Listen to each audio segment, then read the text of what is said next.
Four wheeler से जा रहे थे कहीं, तो एक कुत्ता उनकी लापरवाही से उसको भयंकर चोट लगी, बट वो बहुत करा रहा था, तो ये आगे चले गए किसी कारणवश। इनको लगा कि वो पधार गया होगा, ऐसा लगा। तो महाराज जी ऐसा अपराध बन गया, तो उसका मोचन के लिए क्या उपाय? कार चढ़ा दो, कह दो पाप मोचन बताओ। आप समझो, तुम्हारी आंखें हैं, सावधानी पूर्वक चलाना चाहिए। अगर ऐसी घटना घट जाती तो आप उतरिए, आप दयावान बनिए। उसका कोई नहीं है, उसको आप देखिए कि क्या उसकी हालत, उसका पैर टूट गया, उसका क्या पता लगाइए, यहाँ कोई पशु अस्पताल है क्या, आप उसको ले जाइए। तो आपका कर्तव्य बनता है, क्योंकि आपने उसका अंग भंग किया, तो कम से कम वो जैसा हालत में हो, ऐसी परिस्थिति में औषधि आदि के द्वारा उसको। लोग ऐसा पशुओं के प्रति नहीं देखते, तो फिर तुम्हारे प्रति कौन देखेगा जब तुम्हारा एक्सीडेंट होगा। विश्वास मानिए, एक एक कर्म का फल आपको भोगना पड़ेगा। तो दयावान बनो, उस समय उसकी सहायता करो। वो पशु है, वो किसी से नहीं कर सकता, केवल रो सकता है। जब वो रोएगा, परमात्मा सुनेगा, तो तुम्हारे लिए हिसाब तैयार हो जाएगा।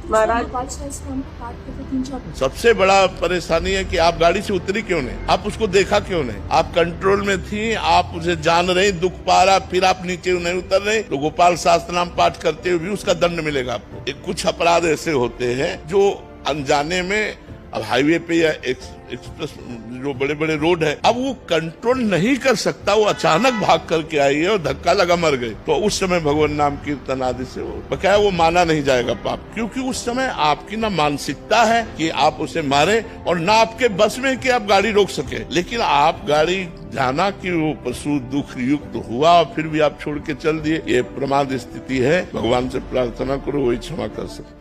फोर व्हीलर से जा रहे थे कहीं, तो एक कुत्ता उनकी लापरवाही से उसको भयंकर चोट लगी, बट वो बहुत करा रहा था, तो ये आगे चले गए किसी कारणवश। इनको लगा कि वो पधार गया होगा, ऐसा लगा। तो महाराज जी ऐसा अपराध बन गया, तो उसका मोचन के लिए क्या उपाय? कार चढ़ा दो, कह दो पाप मोचन बताओ। आप समझो, तुम्हारी